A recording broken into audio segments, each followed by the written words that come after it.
Hi friends, ako po si Nel. And today I want to share something short but powerful about one of the shortest books in the Bible, the book of Jude. Yep, isang chapter lang siya. But grabe, ang bigat ng laman.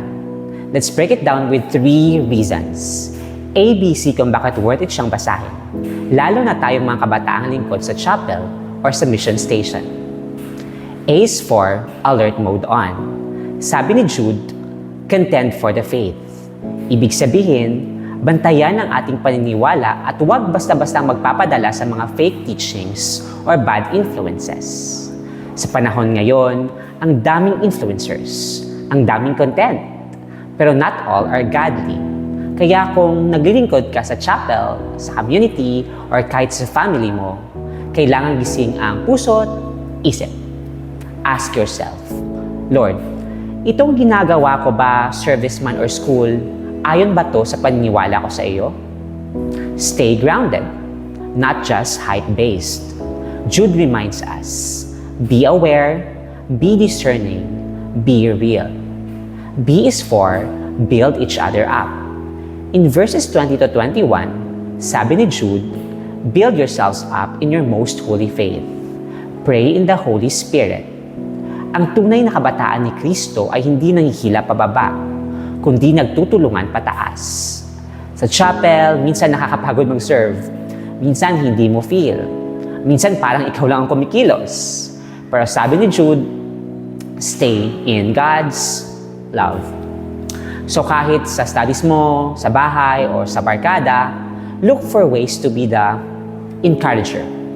Mag-pray together, mangumusta, show love in action, not just likes or reacts. C is for Christ is King forever. The book ends with a super powerful doxology, a praise. Jude reminds us, si Kristo pa rin ang huli at ang higit sa lahat. Minsan we serve para sa tao, para mapansin, or dahil assigned lang. Pero Jude invites us to recenter sa tunay na reason, Jesus.